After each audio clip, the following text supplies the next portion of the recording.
Nah, kemudian setelah kita bicara tadi ya, dia, yang terakhir kali kita bicara tentang core zone, di mana itu adalah zona di mana dimungkinkan tidak muncul tegangan tarik. Nah, berikutnya kita akan bicara terkait tendon safety zone. Dinamakan safety ya karena memang di sini adalah zona safety-nya supaya tidak berisiko muncul bahaya yang membahayakan struktur. Nah, tendon safety zone ini memperhatikan batasan min dan maknya.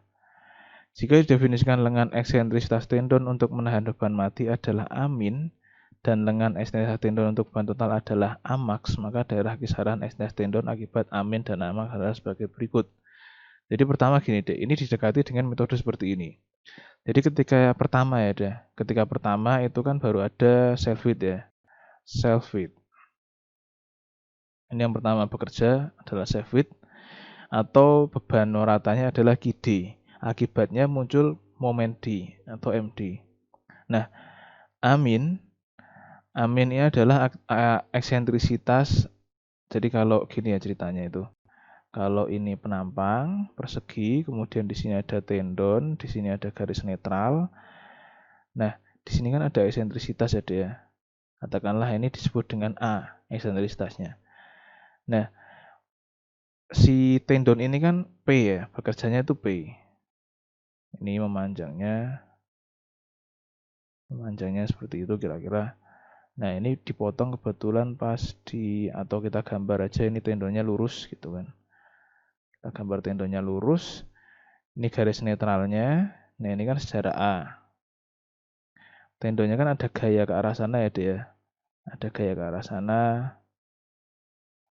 Nah, berarti kan ada gaya P ya. Katakanlah gayanya P.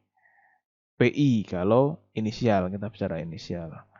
Nah, PI dikali A maka akan muncul M kan.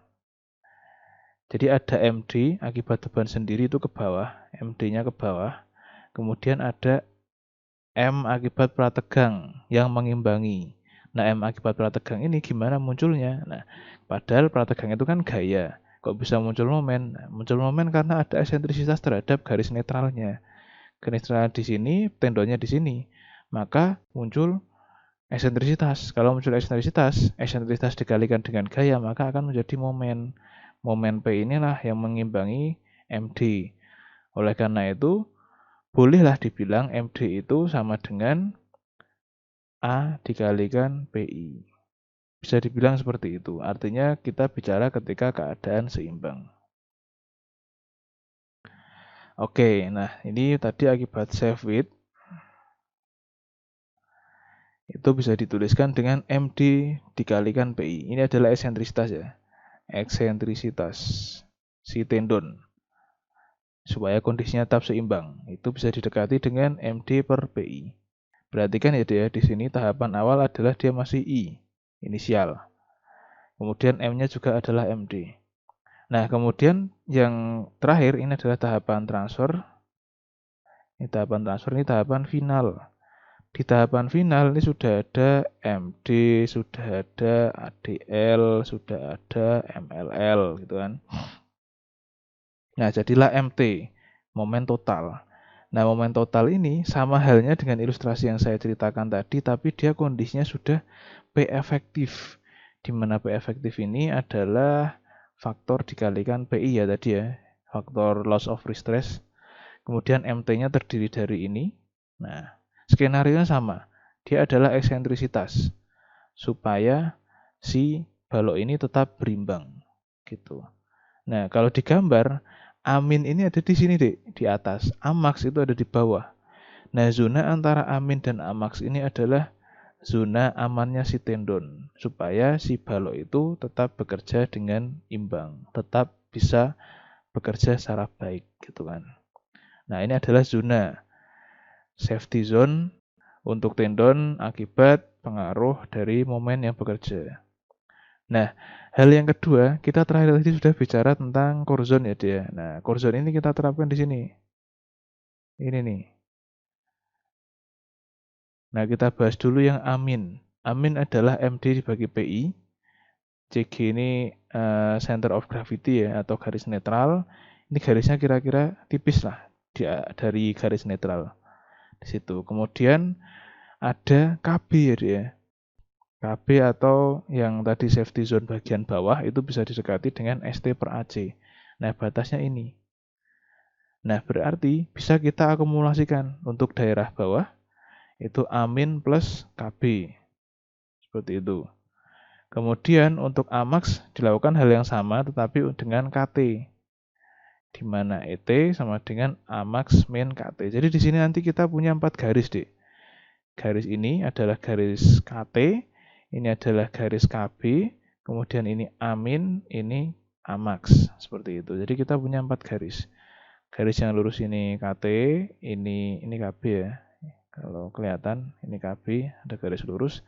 Kemudian ini yang atas adalah Amin, yang bawah adalah Amax. Gitu. Jadi kita punya 4 garis yang kita gabungkan maka menjadi suatu zona yang merah ini, yang diarsir ini ya. Itu zona baru. Jadi kalau adik-adik perhatikan bedanya dengan yang pertama, dia tanpa memperhatikan core zone, dia seperti ini bentuknya ya, ujungnya lancip. Kemudian setelah memperhatikan core zone jadi seperti ini, berkembang. Nah, daerah inilah yang menjadi tendon safety zone. Gitu. Nah, sampai sini ini dihitung tidak akan muncul tegangan tarik. Karena sudah memperhatikan tendon safety zone, sudah memperhatikan core zone-nya. Nah, tapi kalau adik-adik ingat ya, Dek ya. Jadi kalau adik-adik ingat di awal itu, nah bagian ini bagian transfer ya. Tahapan ini adalah tahapan transfer. Kalau adik-adik lihat di sini, tahapan transfer itu mengizinkan terjadi tension ya, Dek ya. Di atas ini diizinkan terjadi tension, tetapi batasnya adalah sebesar 0,25 kali akar FC aksen. Batasnya adalah itu. Tensinya diizinkan ada, tetapi harus lebih kecil dari ini. Gitu. Nah, kalau kita memperhatikan itu, karena masih diperbolehkan muncul tension, tapi dibatasi 0,25 akar FC aksen, berarti kita masih boleh muncul tension, tapi kecil. Gitu. Batasnya adalah 0,25 akar FC aksen. Nah, berarti tendon itu boleh keluar sedikit dari core zone. Karena masih boleh muncul tension walaupun kecil gitu. Nah, ini bisa dihitung dengan menguraikan persamaan yang sebelumnya sudah kita uraikan. Nanti akan didapatkan EB aksen. EB aksen ini jarak dari batas core zone ke titik yang diizinkan masih terjadi tension dengan batasan yang sudah ditetapkan di awal tadi ya. Nah, didapatkan EB aksen adalah sama dengan seperti ini. Ini rumus yang masih membolehkan muncul tension tetapi terbatas gitu. Posisinya di sini di bawah core zone. Kemudian untuk yang atas, jadi ini sudah area final ya. Batasan final itu ET aksen, dia munculnya PI. Kalau yang tadi adalah PI, sekarang munculnya adalah PI. Karena kaitannya dengan KT. Metodenya sama, Dik. Metodenya sama. Jadi kalau adik-adik ingat ya, tahapan awal itu bagian bawah itu kan compression, bagian atas tension. Ini tahapan awal, makanya PI. Tapi ketika di tahapan final, yang bawah kan tension, yang atas compression. Nah, makanya kalau tendonnya di atas, dia digunakan P efektif karena kondisinya sudah terbalik. Kompresinya di atas, tensinya di bawah. Dia sudah berperilaku seperti balok pada umumnya, di mana bagian bawah adalah tarik, bagian atas adalah desak. Tapi tetap saja ini adalah batasan yang masih memperhatikan limit stress yang ditetapkan di awal tadi. Gitu. Nah, kalau digambarkan, nah berarti kita punya 6 garis deh. Kalau sebelumnya tadi kita punya 4 garis ya. Kita punya 4 garis ini, ada KT, KB, Amin, dan Amax. Nah, kita tambah lagi jadi 2 garis gitu. Yang garis putus-putus ini tambahannya seperti itu. Jadi kita punya 6 garis. 6 garis yang safety untuk posisi tendon. Jadi tendon selama masih di area itu, di area 6 garis ini, di area yang ini ya deh. Kalau mau safety, betul-betul safety adalah antara Amin dan Amax tadi. Yang ini, yang awal. Gitu. Tetapi kalau masih mau geser lagi, itu masih diberikan batasan ini tadi. Yang EB aksen dan ET aksen itu masih diperbolehkan. Karena di sini masih diizinkan muncul tension tetapi dengan batasan limit stresnya. Seperti itu. Kemudian setelah kita dapat ya Dek, jadi urutannya kalau kita review dari awal lagi. Nah, tahapan ini Dek, tahapan ini kan kita bicara momen ya. Kita bicara momen, kemudian sampai tahap ini kita dapat section modulusnya. Nah, setelah dapat section modulusnya berarti kita bisa pilih penampang di sini. Di sini sudah bisa pilih penampang. Nah, dari section modulus kita bisa dihitung A-nya berapa, I-nya berapa gitu. Itu bisa dihitung. Jadi nanti dari sini sudah ketemu penampang. Kemudian setelah ketemu penampang kita pikirkan untuk tendonnya mau ditaruh di mana. Nah, itu dengan mempertimbangkan tendon safety zone gitu. Nah, setelah kita dapat penampang, kemudian kita sudah mempertimbangkan tendonnya mau diletakkan di mana. Selanjutnya kita menghitung force-nya untuk tendonnya, gaya tarik untuk tendonnya. Nah, gaya tarik ini bisa dihitung dengan persamaan ini, Dek. Pada kondisi transfer ini dengan mempertimbangkan tadi ya tahapan-tahapan penubanan itu bisa diuraikan ketemu persamaan seperti ini. Jadi untuk P inisial di kondisi transfer nanti akan didapatkan nilai sekian. Kemudian pada kondisi final, kalau kita memakai didekati dengan persamaan yang final, kalau ini didekati dengan persamaan inisial, artinya penampang gelagarnya dia belum ada tambahan slabnya. Tapi kalau ini sudah ada tambahan slabnya, jadi didekati dengan kondisi final, itu akan didapatkan persamaan seperti ini. Kalau kita dekati dengan kondisi transfer atau kondisi inisial itu seperti ini, kalau kondisi final seperti ini persamaannya. Gitu.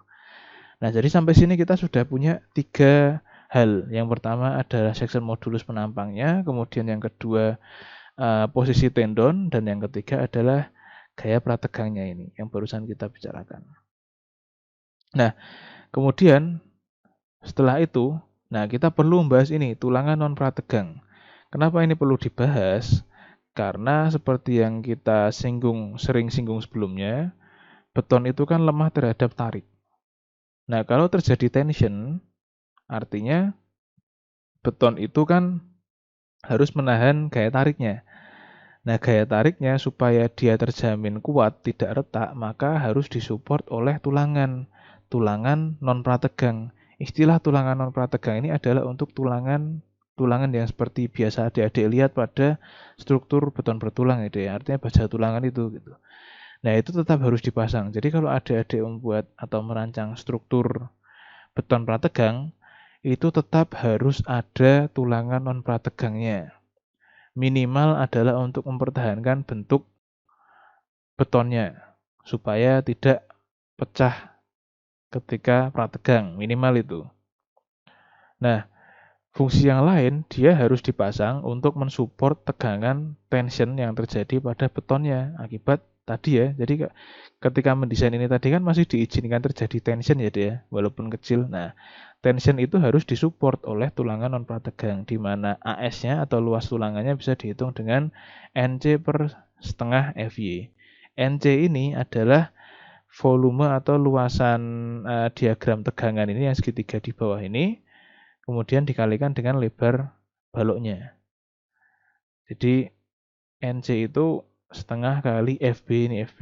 FB itu gaya tariknya dikali Y2. Y2 adalah tinggi segitiganya ini. Tinggi segitiganya Y2 bisa dihitung dengan persamaan ini. Ini untuk menghitung Y2. Dengan perbandingan segitiga. Nanti ketemu Y2. Kalau sudah ketemu Y2 dikalikan dengan FB dikali setengah seperti rumus luas segitiga. Kemudian dikalikan lebar balok, maka akan ketemu NC. NC dibagi setengah FY akan ketemu AS. Nah, nanti adik-adik bisa dapat luas tulangan minimum yang diperlukan.